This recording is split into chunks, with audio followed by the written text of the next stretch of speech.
Arsip film kolonial ini dibuat pada tahun 1924 dan merekam perjalanan dari Amsterdam menuju Hindia Belanda.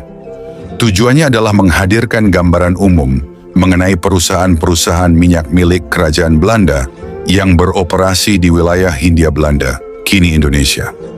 Film ini diproduksi oleh Departemen Sinematografi, disusun oleh C.W.A. van Bergen selaku Kepala Dinas Dalam Negeri pada Bataafse Petroleum Maatschappij (BPM), dengan pengambilan gambar dilakukan oleh Willy Mullens, Direktur HK Film Fabrik.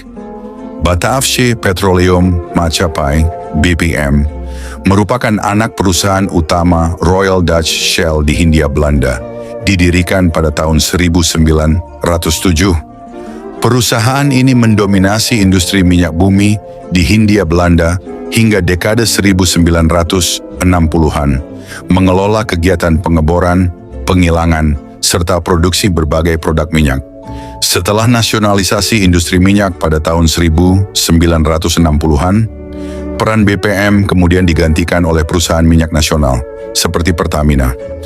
Royal Dutch Shell, kini dikenal sebagai Shell plc, adalah salah satu perusahaan energi dan petrokimia terbesar di dunia, hasil penggabungan perusahaan Belanda dan Inggris pada tahun 1907. Perusahaan ini bergerak di bidang eksplorasi, produksi, pemurnian, serta pemasaran minyak dan gas, juga industri kimia, dan memiliki sejarah panjang operasi di berbagai negara, termasuk Indonesia. Pada masa itu di wilayah kerja Royal Shell, aktivitas industri berlangsung tanpa henti, seolah matahari tak pernah terbenam di atas ladang-ladang minyaknya. Kantor pusat perusahaan berada di Den Haag, dipimpin oleh Sir Henry W.W.A. de Terding sebagai Direktur Jenderal Royal, bersama Kapten Walter Samuel sebagai Presiden Shell. Kamera kolonial merekam perjalanan personel dan peralatan perusahaan menuju Hindia Belanda. Seluruh pegawai Eropa dan perlengkapan penting diangkut melalui jalur laut yang telah ditetapkan. Mereka berangkat menggunakan kapal SM Nederland dari Genoa atau kapal milik Rotterdam Lloyd dari Marseille.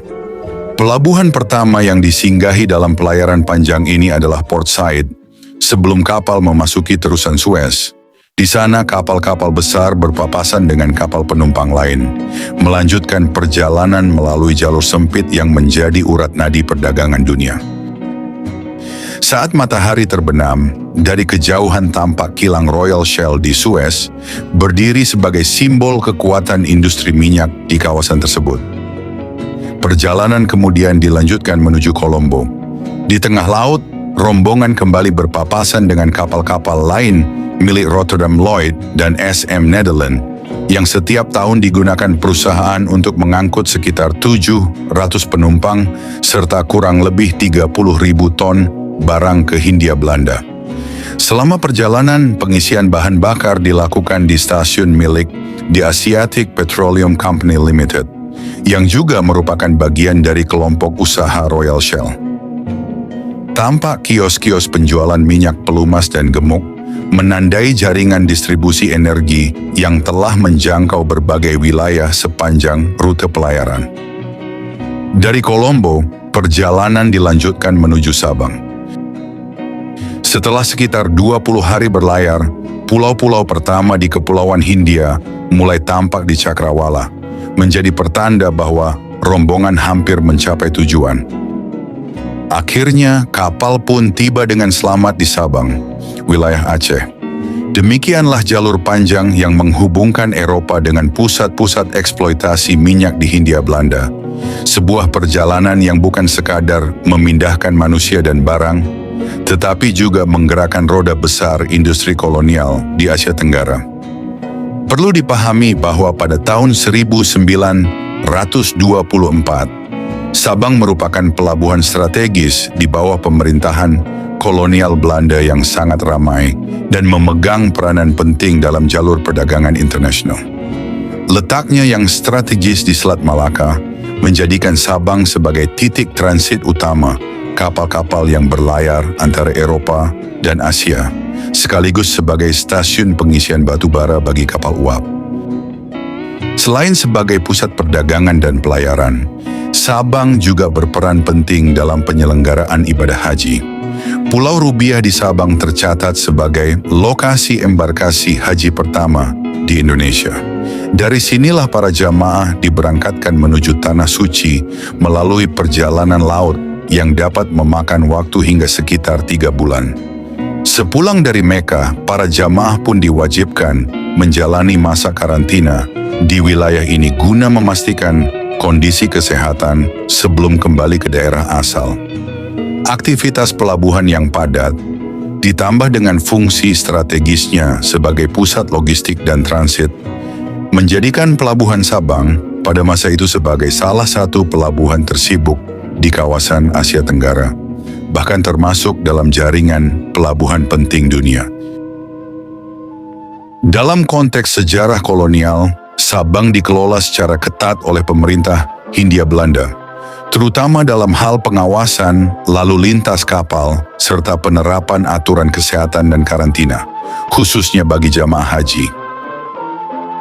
Pentingnya peran Sabang sebagai pusat maritim juga tercatat dalam berbagai dokumen sejarah, antara lain arsip berjudul Zeehaven and Kolen Station, Sabang 1899 sampai 1924, Pelabuhan Laut dan Stasiun Batubara, Sabang 1899 sampai 1924, yang menegaskan posisi Sabang sebagai simpul penting dalam jaringan pelayaran internasional pada awal abad ke-20.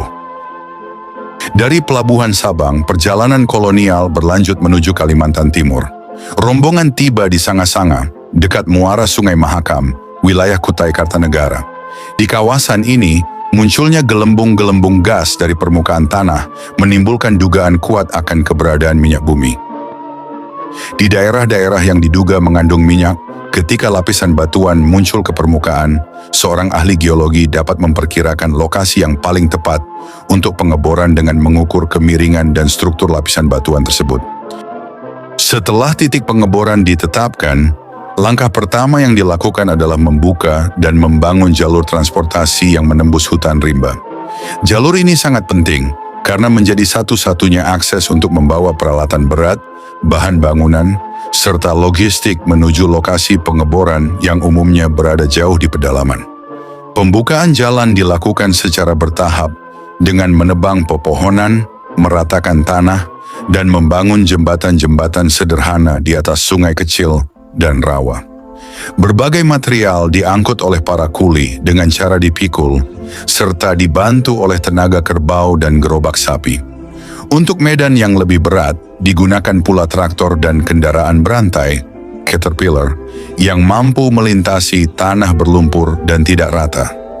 Proses pengangkutan ini berlangsung selama berhari-hari, bahkan berminggu-minggu, tergantung pada jarak dan tingkat kesulitan medan.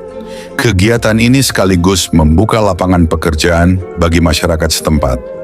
Pemerintah kolonial Belanda melalui perusahaan-perusahaan minyaknya merekrut tenaga kerja lokal setelah terlebih dahulu memperoleh izin dari para tokoh adat dan kepala kampung. Dengan cara ini, proyek eksplorasi minyak tidak hanya mengandalkan tenaga dan teknologi dari luar, tetapi juga melibatkan penduduk lokal sebagai bagian penting dalam pembangunan infrastruktur awal di wilayah tersebut. Selain sebagai sumber penghasilan, keterlibatan ini juga mempertemukan masyarakat pedalaman dengan sistem kerja industri modern yang mulai masuk ke daerah mereka. Pada tahun 1923, Bata Afshe Petroleum Maacapai (BPM) mempekerjakan sekitar 1.900 pekerja Eropa dan 28.400 pekerja Asia. Untuk gaji dan upah keseluruhan, perusahaan membayarkan sekitar 25 juta gulden. Pada tahun 1923, Batavshe Petroleum Maacapai (BPM), perusahaan minyak kolonial yang kelak menjadi bagian penting dalam sejarah Royal Dutch Shell dan industri migas Indonesia, telah membangun dan mengoperasikan jalur tram atau kereta api industri di kawasan perminyakan Balikpapan. Jalur ini membentang di dalam wilayah operasional perusahaan, termasuk di sekitar Kampung Baru, yang saat itu berkembang sebagai salah satu pusat aktivitas BPM. Kereta api tersebut tidak difungsikan sebagai sarana angkutan penumpang umum. Sebaliknya, jalur ini dirancang secara khusus untuk menopang kebutuhan industri, menghubungkan lokasi-lokasi produksi dengan kilang minyak serta pelabuhan. Melalui rel inilah minyak bumi, komoditas pendukung, peralatan berat, dan berbagai kebutuhan logistik lainnya diangkut secara efisien di tengah medan Balikpapan yang masih didominasi hutan dan kawasan industri tertutup. Pada masa yang sama, Kampung Baru dikenal sebagai kawasan permukiman penting bagi pegawai BPM, terutama bangsa Eropa yang bekerja di sektor administrasi dan teknis. Kehadiran jalur transportasi internal ini memperkuat denyut kehidupan ekonomi perusahaan dan menjadi bagian tak terpisahkan dari dinamika Balikpapan sebagai kota minyak. Kini, meskipun aktivitas kereta api industri tersebut telah lama berhenti, jejak rel dan ingatan akan lokomotif uap yang pernah melintas tetap hidup sebagai bagian dari sejarah pembentukan kota Balikpapan dan warisan industri perminyakan pada masa kolonial. Kamera juga merekam kawasan Kampung Pandansari, Balikpapan, tempat berdirinya sejumlah pabrik penting, antara lain pabrik Edeleanu, pabrik asam sulfat, dan pabrik parafin. Pada tahun 1923, kawasan Kampung Pandansari, Balikpapan, yang pada masa itu merupakan salah satu pusat industri pengolahan minyak terpenting. Di kawasan ini berdiri sejumlah pabrik vital, antara lain pabrik Edeleanu, pabrik asam sulfat, dan pabrik parafin yang masing-masing memiliki peran penting dalam rantai produksi minyak bumi. Pabrik Edeleanu berfungsi untuk memurnikan fraksi minyak tanah, kerosin, menggunakan proses kimia dengan pelarut khusus, dikenal sebagai proses Edeleanu. Proses ini bertujuan menghilangkan senyawa berbahaya dan bau tidak sedap, sehingga menghasilkan minyak tanah yang lebih jernih, lebih aman, dan layak digunakan sebagai bahan bakar lampu serta keperluan rumah tangga. Produk ini sangat penting sebelum listrik tersedia luas di masyarakat.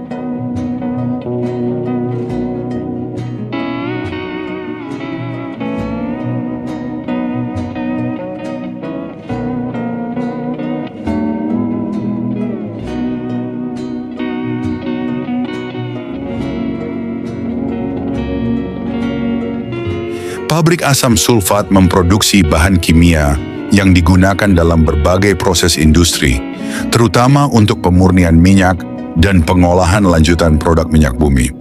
Asam sulfat juga dipakai untuk membersihkan dan menetralkan zat pengotor dalam fraksi minyak tertentu, sehingga meningkatkan kualitas produk akhir. Selain itu, bahan ini dibutuhkan dalam perawatan mesin dan proses industri lainnya di kompleks kilang.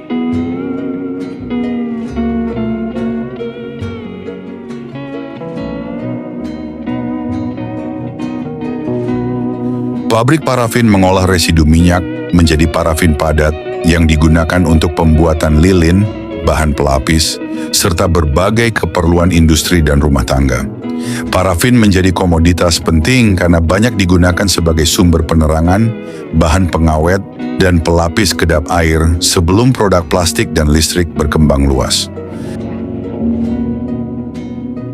Keberadaan ketiga pabrik ini menunjukkan bahwa Balikpapan tidak hanya menjadi lokasi pengeboran minyak, tetapi juga pusat pengolahan dan pemurnian terpadu yang mendukung distribusi produk minyak ke berbagai wilayah di Hindia Belanda dan pasar internasional. Sebagaimana dijelaskan sebelumnya, keberadaan ketiga pabrik ini menunjukkan bahwa Balikpapan tidak hanya berfungsi sebagai lokasi pengeboran minyak, tetapi telah berkembang menjadi pusat pengolahan dan pemurnian minyak yang terpadu. Di kawasan ini, minyak mentah tidak hanya diekstraksi, tetapi juga diolah menjadi berbagai produk turunan seperti bahan bakar, pelumas, dan bahan kimia industri, sebelum kemudian didistribusikan ke berbagai wilayah di Hindia Belanda maupun ke pasar internasional. Hal ini menempatkan Balikpapan sebagai simpul penting dalam jaringan industri perminyakan kolonial Belanda di Asia Tenggara.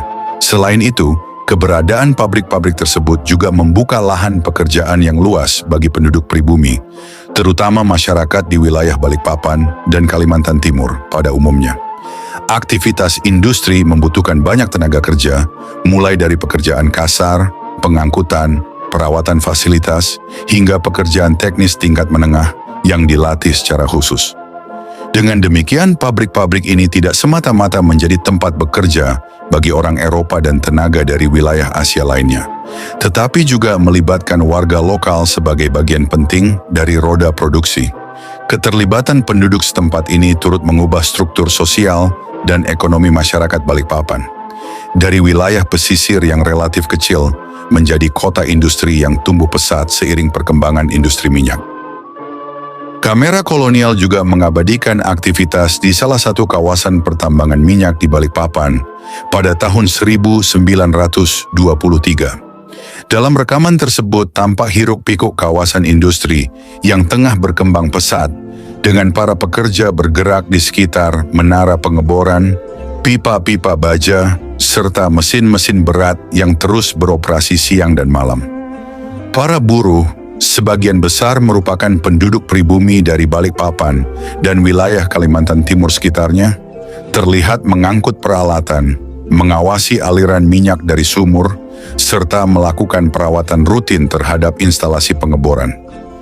Di jalur-jalur tanah yang membelah hutan, gerobak yang ditarik sapi dan kerbau mengangkut material konstruksi, sementara kendaraan bermesin dan traktor rantai mulai diperkenalkan untuk membawa beban yang lebih berat. Di beberapa titik, tampak rel-rel kecil dan lori yang digunakan untuk memindahkan drum minyak dan peralatan menuju tempat penampungan atau kilang. Aktivitas ini menunjukkan bagaimana kawasan yang sebelumnya berupa hutan lebat perlahan berubah menjadi lanskap industri yang terorganisasi. Selain kegiatan teknis, kamera juga merekam kehidupan sosial di sekitar area tambang. Barak-barak pekerja, dapur umum, serta pos pengawasan yang dijaga mandor Eropa dan pribumi terlatih. Interaksi antara pekerja lokal dan teknisi asing mencerminkan struktur kerja kolonial, sekaligus memperlihatkan proses alih keterampilan, di mana sebagian pekerja pribumi mulai dilatih sebagai juru mesin, tukang pipa, dan operator peralatan. Dengan demikian, rekaman tahun 1923 itu tidak hanya mendokumentasikan eksploitasi sumber daya minyak, tetapi juga memperlihatkan bagaimana industri perminyakan membentuk ritme kerja, pola permukiman, dan kehidupan ekonomi masyarakat Balikpapan pada masa kolonial. Pada tahun 1923, Balikpapan telah bertransformasi dari desa nelayan menjadi pusat industri minyak utama di Kalimantan Timur di bawah kendali pemerintah kolonial Belanda dan perusahaan BPM, Bataafse Petroleum Maatschappij. Aktivitas kota berpusat pada kilang, sumur minyak, pelabuhan, dan fasilitas pendukung industri. Suasana kota ditandai oleh kehidupan multikultural dengan pekerja dari berbagai daerah di Hindia Belanda, seperti Jawa, Bugis, dan Banjar, serta teknisi Eropa, yang tinggal dalam kawasan pemukiman terpisah sesuai status dan jenis pekerjaan. Untuk mendukung operasional industri, dibangun infrastruktur modern seperti perumahan karyawan, sekolah, fasilitas umum, serta jalur tram industri. Secara ekonomi, Balikpapan sangat aktif sebagai kota pelabuhan dan pusat perdagangan. Namun di balik kesibukan itu terdapat ketimpangan sosial dan kondisi buruh yang berat, yang sesekali memicu ketegangan. Secara visual, Balikpapan menampilkan kontras antara hutan tropis Kalimantan dan lanskap industri kolonial berupa menara pengeboran, pipa-pipa minyak, gudang, serta permukiman bergaya Eropa di sekitar kawasan kilang dan pelabuhan.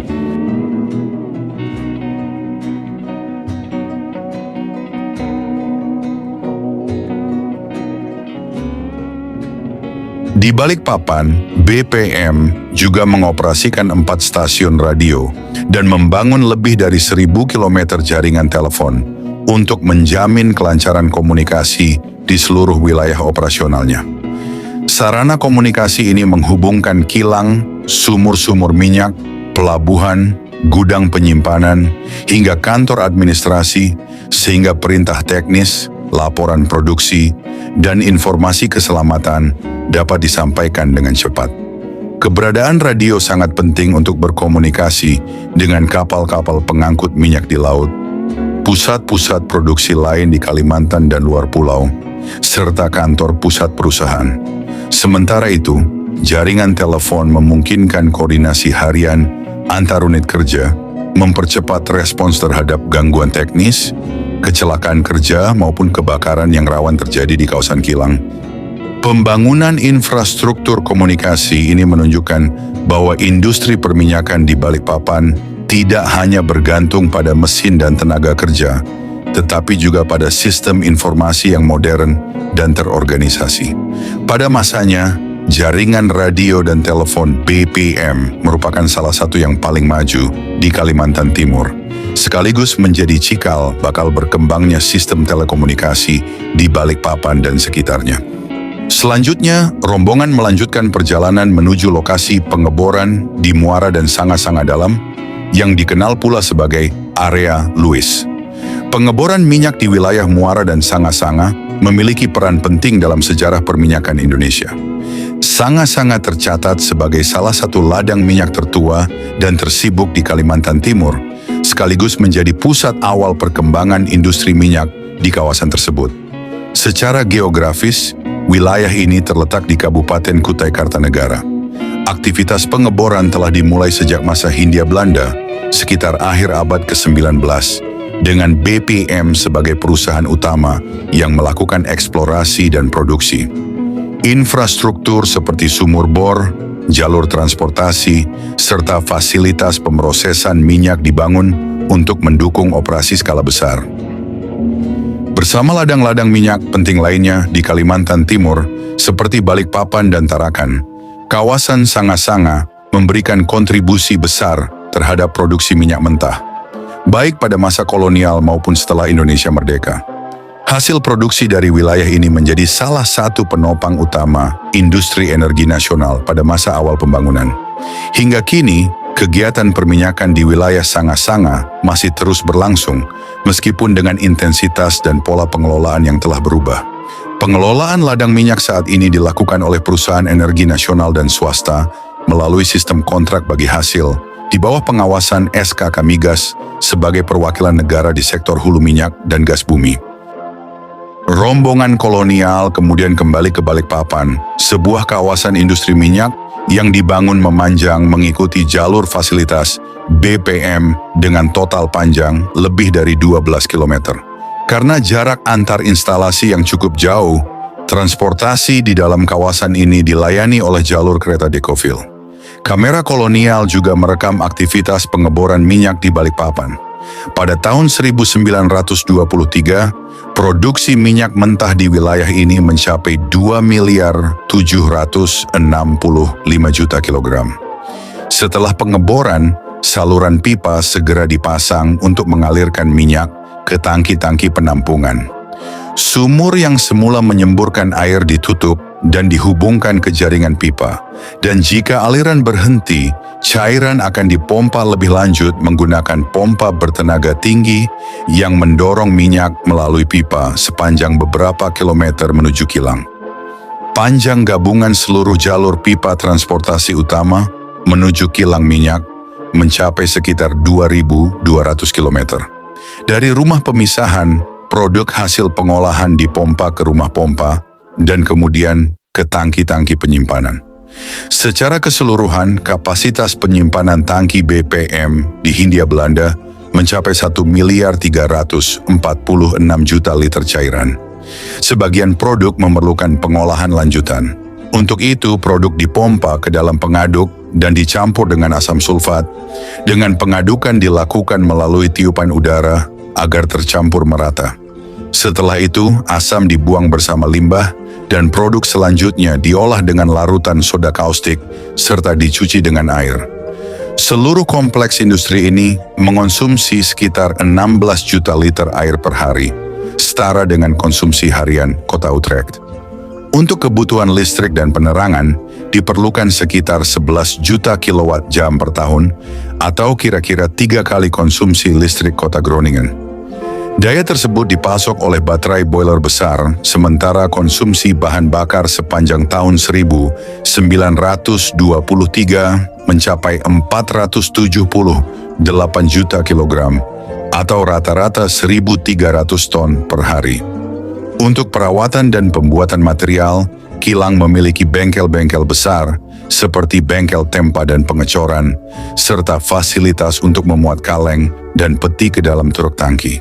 Produk minyak juga dikemas dalam drum besi yang diproduksi di pabrik drum, sementara sebagian lainnya dikirim tanpa kemasan menggunakan kapal tanker khusus. Sepanjang tahun 1923, tercatat 1.321 kapal singgah di berbagai pusat produksi BPM di Hindia Belanda untuk mengangkut hasil produksi. Kapal-kapal tanker membawa produk ke instalasi tangki, dan dari sana minyak serta turunannya didistribusikan lebih lanjut ke berbagai wilayah. Sejarah Balikpapan bermula sebagai permukiman nelayan Bugis di pesisir Teluk Balikpapan pada abad ke-19. Kehidupan masyarakat saat itu bertumpu pada hasil laut dan aktivitas perdagangan kecil antar pesisir. Perubahan besar terjadi ketika minyak bumi ditemukan dan mulai dieksploitasi pada 10 Februari 1897, tanggal yang kemudian diperingati sebagai hari jadi kota Balikpapan. Sejak saat itu, kawasan pesisir yang semula sunyi berkembang pesat menjadi pusat industri minyak. Penemuan minyak tersebut menarik masuknya perusahaan-perusahaan asing serta tenaga kerja dari berbagai daerah. Balikpapan tumbuh sebagai kota industri dengan infrastruktur modern untuk ukuran masanya, sekaligus menjadi magnet migrasi bagi pekerja dari Jawa, Tiongkok, dan India. Dinamika ini membentuk masyarakat Balikpapan yang multietnis sejak awal pertumbuhannya. Pada masa Perang Dunia Kedua, Balikpapan menjadi wilayah strategis karena fasilitas minyaknya. Kota ini diduduki oleh Jepang pada tahun 1942 dan mengalami pemboman hebat oleh sekutu yang menargetkan kilang minyak dan pelabuhan. Kerusakan infrastruktur sangat besar, namun aktivitas perminyakan kembali berjalan setelah perang berakhir. Pasca kemerdekaan Indonesia, pengelolaan industri minyak secara bertahap beralih ke tangan nasional. Hingga akhirnya pada tahun 1965, seluruh aset dan operasi BPM diambil alih oleh Pertamina, menandai babak baru pengelolaan sumber daya energi oleh bangsa sendiri. Sejak itu, Balikpapan terus berkembang sebagai kota industri energi, sekaligus pusat jasa dan perdagangan di Kalimantan Timur. Kini, Balikpapan dikenal luas sebagai kota minyak dan berperan penting sebagai kota penyangga utama Ibu Kota Nusantara, IKN. Dengan dukungan infrastruktur strategis seperti Bandara Internasional, Sultan Haji Muhammad Sulaiman Sepinggan, dan Pelabuhan Semayang, Balikpapan menjadi simpul logistik, ekonomi, dan mobilitas bagi kawasan Kalimantan bagian timur. Terdapat beberapa versi mengenai asal-usul nama Balikpapan. Menurut cerita rakyat, pada tahun 1739, Sultan Kutai memerintahkan penduduk pesisir mengumpulkan 1.000 papan untuk pembangunan istana. Saat dihanyutkan melalui laut, 10 papan hilang, namun kemudian ditemukan kembali terdampar di pesisir. Peristiwa itu dikenal dengan ungkapan "baliklah papan", yang lambat laun disebut sebagai Balikpapan. Dalam catatan tertulis tahun 1724, kawasan ini disebut Bilipapan, yang diduga merujuk pada komunitas atau kampung kecil di sekitar teluk. Seiring waktu, penyebutan ini berubah mengikuti lidah lokal dan administrasi kolonial menjadi Balikpapan. Kedua versi ini menunjukkan bahwa nama Balikpapan telah dikenal jauh sebelum era industri minyak, menandakan keberadaan komunitas pesisir yang aktif dalam jaringan perdagangan lokal. Tonggak penting sejarah kota ini terjadi pada 10 Februari 1897, ketika pengeboran sumur minyak pertama yang dikenal sebagai Sumur Matilda dilakukan oleh J. Hamilton. Keberhasilan pengeboran ini membuka jalan bagi eksploitasi besar-besaran dan menjadikan Balikpapan sebagai pusat industri minyak di Kalimantan. Pemerintah Hindia Belanda kemudian mengambil alih pengelolaan wilayah dari Kesultanan Kutai dan menunjuk Bata Afse Petroleum Maacapai (BPM) sebagai pengelola utama industri minyak. BPM membangun kilang, pelabuhan, jaringan pipa, perumahan pekerja, hingga jalur transportasi khusus seperti tram industri dan rel dekofil untuk mengangkut peralatan serta hasil produksi. Pertumbuhan industri ini mendorong arus migrasi besar-besaran, membentuk permukiman pekerja seperti Tukung, Kelandasan, dan Jumpi, Kampung Baru. Sejak awal, struktur sosial Balikpapan sudah bersifat kosmopolit, dengan interaksi antara penduduk lokal dan pekerja dari berbagai latar belakang budaya. Pada masa pendudukan Jepang tahun 1942, Balikpapan menjadi target strategis karena kilang minyaknya merupakan salah satu yang terbesar di Asia Tenggara. Kota ini mengalami 2 gelombang besar pemboman oleh sekutu pada 1942 dan 1945 yang menghancurkan fasilitas industri dan pelabuhan.